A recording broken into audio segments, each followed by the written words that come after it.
I found this little plot of land for sale up in a small town in the north of Scotland and thought it would be a great site for a tiny house. It's 226 square metres, which apparently is about the same size as a tennis court. The plot's being sold with planning permission for a new house, but I wanted to design an alternative just for fun and because there's so much potential here for a tiny house that responds to its context and provides the best quality of environment for the person that would live there.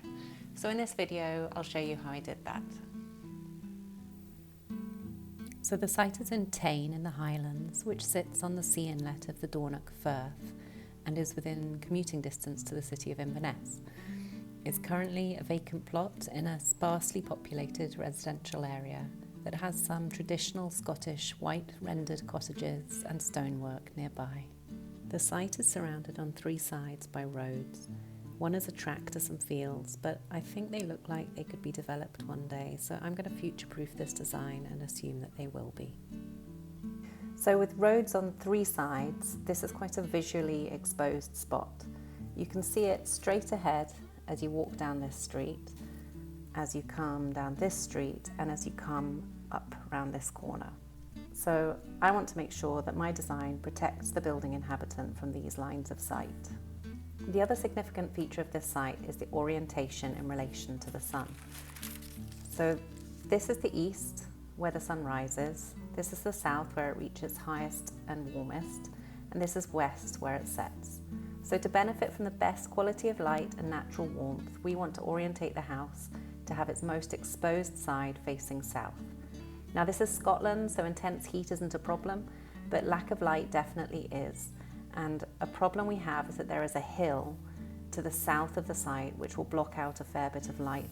So this house needs to work harder to invite sunlight in. And this is where the design starts to take shape based on the information we have so far. So we know that privacy is an issue, so we can start to consider where the house should go on the site. If it's here, it will look straight up this street, and that all the car headlights will shine through the windows. If we put it here, the garden ends up with no sunlight.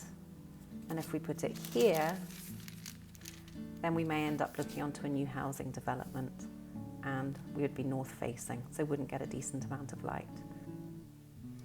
So if we take it away from the edges of the site and angle it off the axes of the roads, we start to disconnect the building from the lines of the roads. And this simple twist to a slight angle makes it harder to see through the windows when you're on the street or living opposite. And it sets the views out of the building at areas that are between the buildings and angled away from these roads. This also orients the building to have the largest surface area facing south. And it opens up this whole area to be a south-facing garden. And since it now directly faces this building up here, by setting the building well back from this edge, it minimises any overlooking by using the garden as a buffer. And I would probably position some sparse trees here, like silver birch, just to break up this view. And I'd continue this existing stone wall around the site to create a clear boundary with the road. So the building is oriented south, but with the hill and the trees for privacy, the house is going to have to work hard to get plenty of sunlight in. So I'm going to use polycarbonate to clad the building because it gives a translucent effect and allows light both in and out. And it also gives a contemporary white finish that will reference the local buildings really beautifully. I'll put a link in the notes to this video so you can see examples of this having been used in practice.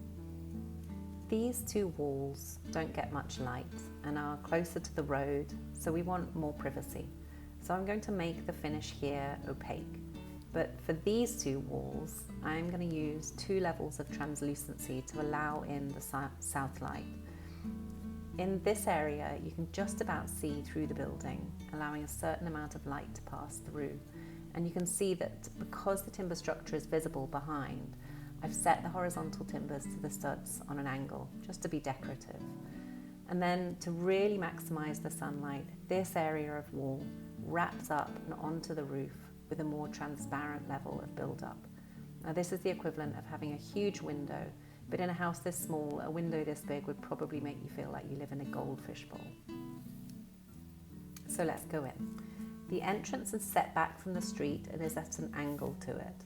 This creates a threshold where you leave the street space behind and enter this residential space and start to approach the front door to the building. And as you enter, you come into a double height space over part of this open plan living area. The dining table sits in front of this large 2-story translucent element, which is bringing sunlight and warmth into both stories of the building. With glass doors facing east at the end of the table, you'll get sunlight coming into your breakfast table. And then the living area is at the back of this space where it's darker, but benefits from the translucency to this east wall. So we'll also benefit from light in the morning. And at night time, it will have the least light coming in, so it will be cozy and dark with the fire lit. To make the most of using the floor plan efficiently, I turned the back of this kitchen area into a hearth for the stove and integrated a fixed bench where you can store logs underneath. So you can imagine sitting here and talking to the person cooking while you sit next to the fire. Behind the kitchen there are concealed cabinets underneath the stair which hide a utility cupboard, and over to this side the door to the shower room is also concealed here, which is just a neat way to use this understair space. The rest of the kitchen storage is in the freestanding island and suspended cabinets and has everything you need for a small kitchen. The stairs are tucked away over here and they take you up to an open mezzanine with a bedroom and study. You could fit a small second bedroom up here, but you'd need to start splitting this space up with solid walls then, and I wanted to show the most comfortable open plan use of this space, so I've kept it as a 1-bedroom property. If you lived here and needed a guest bedroom, I think it would be great to have a separate little garden room that sits at an angle to the main house in the garden. So in the study you have one picture window which faces north. North light is the best for drawing or working under, so it's good for a desk area. And keeping the view at the first floor level also maintains privacy, assuming this area to the northeast will be developed. The window is a fixed pane of glass, and beside it you have a little timber shutter for ventilation. And this is just a neat design move that I've seen done really well by Swiss architects. You have your main clothes storage over here with space for hanging and some drawers down low so as not to clash with the desk.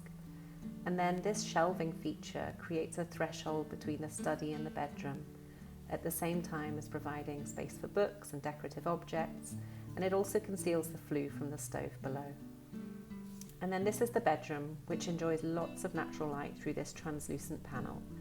It's not as exposed as if this was glass, but you would probably still want to have shutters across here to maintain privacy, especially at night when the lights are on in the house.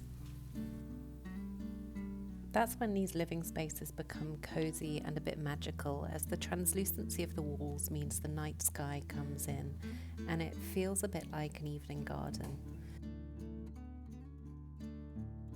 I've shown all the doors here in glass just to really demonstrate the range in light effects of this building, but of course some of these could be solid doors and the glass panels could have a blind or curtains to close them off at night.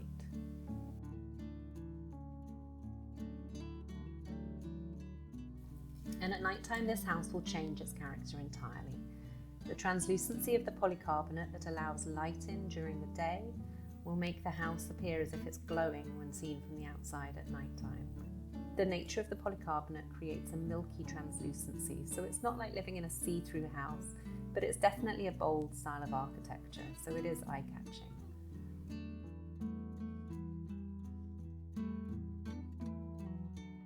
So I hope you enjoyed this design. Let me know if you did, and don't forget to subscribe to the channel if you'd like to keep seeing more of these projects.